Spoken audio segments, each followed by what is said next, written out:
اب آ جائیے بھائیو، ہم استغفار کے بارے میں کچھ سنتے ہیں. استغفار، سیدنا ابو ہریرہ رضی اللہ عنہ روایت کرتے ہیں، وہ کہتے ہیں سمعت رسول اللہ صلی اللہ علیہ وسلم، میں نے سنا رسول اللہ صلی اللہ علیہ وسلم سے آپ فرما رہے تھے، واللہ انی لاستغفر اللہ واتوب الیہ فی اليوم اکثر من 70 مرہ، اخرجہ البخاری. قسم کھا کے کہتے ہیں کائنات کے امام کہ بے شک میں، اور یہاں تاکید بھی کر کے، یہ کیوں کھا رہے ہیں؟ ہمیں تو یقین ہے، ہمیں بتانے کے لیے کہ تم بھی کرو. جب میں کر رہا ہوں، اللہ تعالیٰ نے مجھے کتنا مقام دیا ہے، نبی بنایا ہے، نبیوں کا نبی بنایا ہے، تو میں استغفار کر رہا ہوں تو تم کیوں نہیں کرتے؟ تم بھی استغفار کو لازم پکڑ لو. ایک دن میں فی الیوم اکثر من 70 مرہ، 70 مرتبہ سے زیادہ استغفر اللہ استغفر اللہ استغفر اللہ، اور بھی جو الفاظ ہیں وہ. وعن الاغر المزنی رضی اللہ عنہ، اغر المزنی رضی اللہ عنہ روایت کرتے ہیں ان رسول اللہ صلی اللہ علیہ وسلم قال وانی لاستغفر اللہ فی اليوم 100 مرہ، اور میں ایک دن میں 100 مرتبہ سے زیادہ اللہ سے بخشش طلب کرتا ہوں.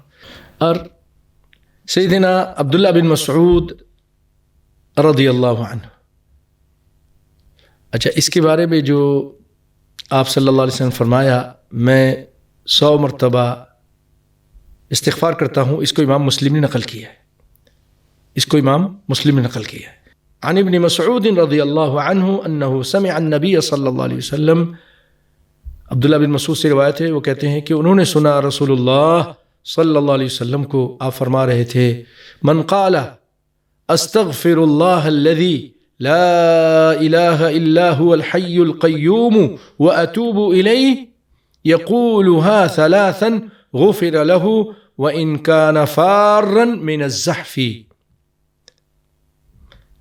صحیح ترغیب و ترہیب وصححہ البانی رحمہ اللہ تعالی.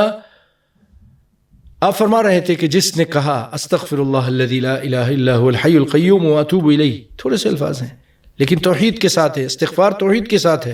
اللہ کو توحید کے ساتھ دعا اتنی پسند ہے، اگر 3 مرتبہ وہ کہتا ہے غفر لہ، اللہ تعالیٰ معاف کر دیتا ہے یا معاف کیا جاتا ہے، غفر لہ معاف کر دیا جاتا ہے وہ آدمی کہنے والا. وَإِن كَانَ فَارًا مِنَ الزَّحْفِ، اگر وہ جنگ کے میدان سے پیٹھ دکھا کر آ گیا، جنگ کے میدان سے بھاگنا یہ کبیرہ گناہ ہے. وَالتَّوَلِّ يَوْمَ الزَّحْفِ، لیکن اگر یہ الفاظ کہہ دے گا استغفر اللہ الذی لا الہ الا هو الحی القیوم واتوب الیہ 3 مرتبہ کہہ دے گا تو اس کے گناہ، یہ گناہ بھی معاف کر دی جائے گا. اس سے آپ اندازہ کیجئے کہ اور بھی اللہ نہ کرے کسی سے کوئی بڑا گناہ ہو گیا ہے، اللہ کس سے معافی مانگے، دعا کرے، یہ الفاظ کہے، اور بھی الفاظ اپنی زبان میں بھی کہہ سکتا ہے کہ اللہ مجھ سے گناہ ہو گیا معاف فرما دے، تو اللہ تعالیٰ معاف فرما دے گا. تو اس کو امام البانی نے صحیح قرار دیا ہے، صحیح ترغیب و ترہیب.